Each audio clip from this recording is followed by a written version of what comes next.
បាត់ប្រម៉ោងរបស់លោក Michael Simon មានអធិពលដល់មហាសេដ្ឋី Bill Gates, Jack Ma និងលោក Elon Musk ច្បាប់ប្រម៉ោងនេះគឺសំដៅដល់ការចំណាយពេល5ម៉ោងក្នុងមួយសប្តាហ៍ឬ1ម៉ោងក្នុងមួយថ្ងៃដើម្បីបំពេញការងារផ្សេងពីការចំណាយពេលលើអាជីវកម្មច្បាប់រយៈពេល5ម៉ោងនេះត្រូវបានបង្កើតឡើងដោយលោក Michael Simon ស្ថាបនិកក្រុមហ៊ុន Apex មិនថាលោក Bill Gates ឬលោក Jack Ma ឬលោក Elon Musk ទេសូម្បីតែលោក Warren Buffett និងអតីតប្រធានាធិបតី Obama ក៏ប្រើច្បាប់5ម៉ោងក្នុងមួយសប្តាហ៍ដើម្បីបង្កើតទម្លាប់ជោគជ័យដែរហើយទម្លាប់ជោគជ័យដ៏សំខាន់ជាងគេនោះគឺបណ្ដោះការអានលោក Michael Simon បានលើកឧទាហរណ៍ជាក់ស្ដែងមួយលើលោក Ben Franklin ជាបុគ្គលមួយរូបដែលតែងតែឆ្លៀតពេលរៀនសូត្រឥតឈប់ឈរជាទូទៅ Franklin តែងភ្ញាក់ពីព្រលឹមដើម្បីអាននិងសរសេរច្បាប់5ម៉ោងនេះបែងចែកលើ3ចំណុចធំៗគឺទី1ការអាន Elon Musk បាននិយាយថាខ្ញុំតែងរៀនអ្វីថ្មីជានិច្ចហើយដើម្បីរៀនសូត្រចំណេះដឹងថ្មីៗទាំងនោះគឺខ្ញុំអានហើយការអានមានឥទ្ធិពលរុញច្រានឲ្យខ្ញុំជោគជ័យបានលឿនណាស់ដូចគ្នានេះដែរមហាសេដ្ឋីចិន Jack Ma បានមានប្រសាសន៍ថាខ្ញុំតែងចំណាយពេលមិនក្រោម1ម៉ោងទេជារៀងរាល់ថ្ងៃ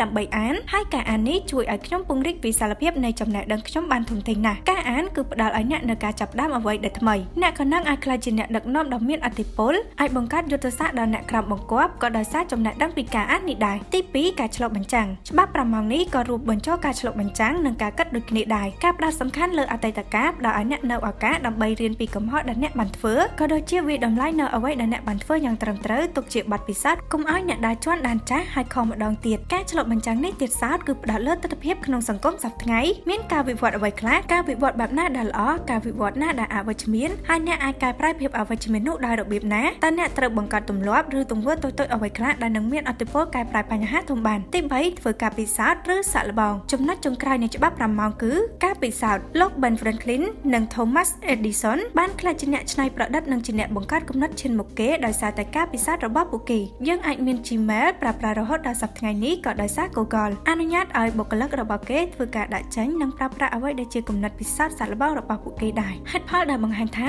ការចំណាយពេលដើម្បីពិសោធន៍មានសារៈសំខាន់ព្រោះអ្នកនឹងទទួលបានលទ្ធផលជាក់ស្ដែងថាពេលធ្វើបែបនេះវានឹងហុចផាកបែបណាវាមិនមែនជាការសន្មតស្រមើស្រមៃលើការងារដែលអ្នកចង់ធ្វើនោះទេរាល់ការសាក់លបងធ្វើអ្វីមួយវាជាការពិសោធន៍បើមានកំហុសកើតឡើងអ្នកនឹងដឹងថាការធ្វើបែបនេះមិនបានផលហើយវាខ្លះជាមេរៀនដ៏មានតម្លៃសម្រាប់អ្នកអាចរកវិធីផ្សេងមួយទៀតដើម្បីធ្វើឲ្យការងារមួយនេះបានសម្រេចទៅតាមលទ្ធផលដែលអ្នកចង់បានសូមចុច Like, Share និង Subscribe Page Channel របស់យើងខ្ញុំដើម្បីទទួលបានខ្លឹមសារអប់រំបន្ថែមទៀត